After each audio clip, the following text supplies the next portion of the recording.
What do I think of? When I look at this artwork, Bernardo Bellotto's The fortress of Königstein from the north.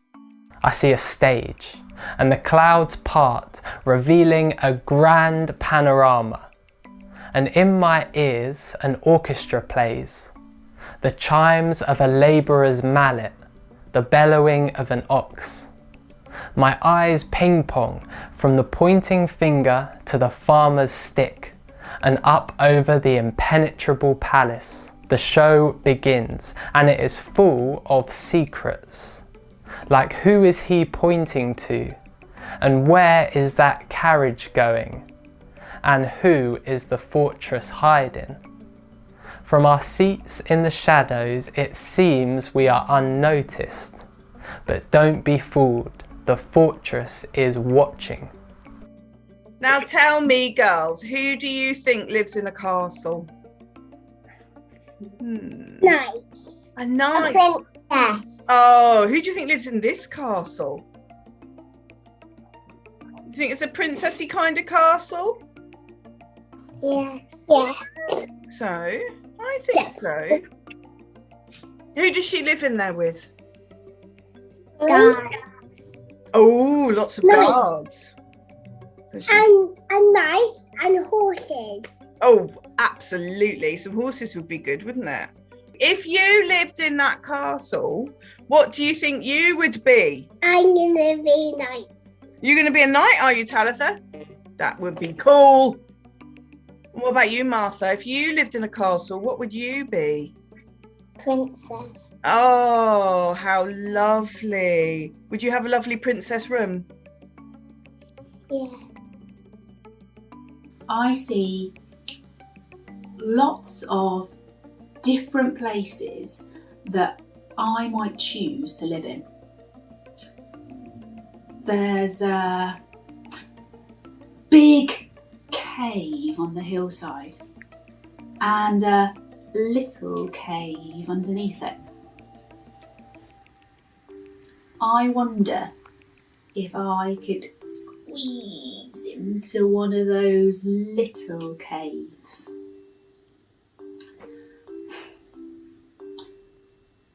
There's a short, fat tower and a tall, thin tower. If I was going to fit inside the tall, thin tower, I would probably have to stand like this. Or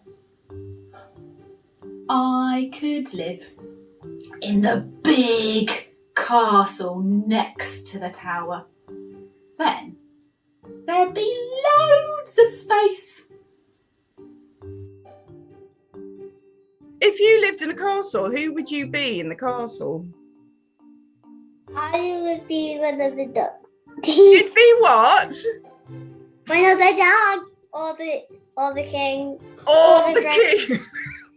Or the dragon's trying to invade it. Now, this castle, can you see there's a bit of it looks like it's being built? What do you think's happened? Do you think a bit's fallen down, or do you think they want to put an extra room on? Extra room, maybe? Mm. I think they might have had a battle and some of it crumbled and they've managed to knock a bit down. Can you see there's some little people in there as well? Yeah, I can see a few people going up there. Do you think they live in the Some castle? of them have cows, some of them have fishing rods. Yeah, I think you can see there's kind of like a village on one side of it where there are a few buildings, big buildings that are, I don't think are really attached to the castle. It's all the little people in the foreground where my eye is drawn first. They all seem so familiar. The jaunty angle of the hat worn by the mama with the squashy baby, the informal slump of the man listening to an idyll of gossip, the hands-on hip stance of the woman talking to a shy child, all those everyday chit-chats that pad and ornament our lives. There's something so ordinary about it, but there's something disquieting amongst this cheery babble. A knot of people, their attention drawn up, to the impenetrable glare of the fortress that glowers squatly over their heads. The fortress doesn't interact. It doesn't communicate. It just sits there and waits. First initially I thought it was a big house, but then I realised that it was more than a house. The bit that's in the middle that's quite tall looks more like a house than any other bit. I think that people are doing their ordinary jobs that they do in the morning or afternoon. I think it's a school trip and they're going to look at some things. Does it remind you of anywhere, the picture? Blakeney.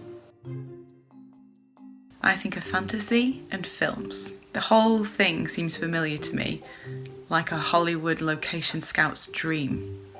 I'm sure I've seen a dozen Cinderellas, skipping down the steps, missing a shoe, or time bandits running around and causing chaos, or a group of teenage witches and wizards sneaking through the grounds. Although it's been painted on a spring afternoon, warm, green, bright sunny skies, I can still see this castle in all seasons. I'm certain there have been villains scowling out of windows under storm clouds, or that Belle and the Beast looked out at snow falling on those trees.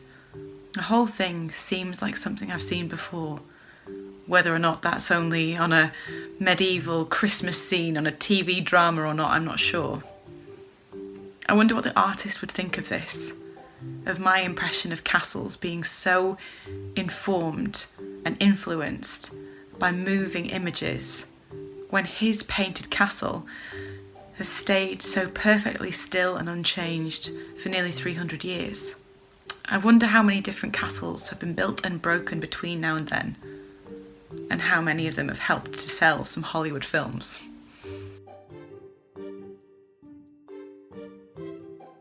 So I'm standing here in the National Gallery in front of this magnificent painting, The Fortress of Königstein from the North by Bernardo Bellotto, which the gallery acquired in 2017. The painting is one of 5 pictures that he painted for his royal patron, Augustus III, the Elector of Saxony and King of Poland. And it depicts a fortress that stands nearby to the city of Dresden in present-day Germany. And the fortress remains largely unchanged from how we see it in Bellotto's painting. And while the epic scale of the picture allows us to appreciate this painting from a distance, I find there's so much value in getting close to the picture to admire its many beautiful details. I'm always drawn to these 2 cows just off centre of the composition, munching the grass in the shadow of the monumental fortress behind. I love the way that Bellotto has depicted the sunlight just catching the surface of the grassy ridge on which they stand.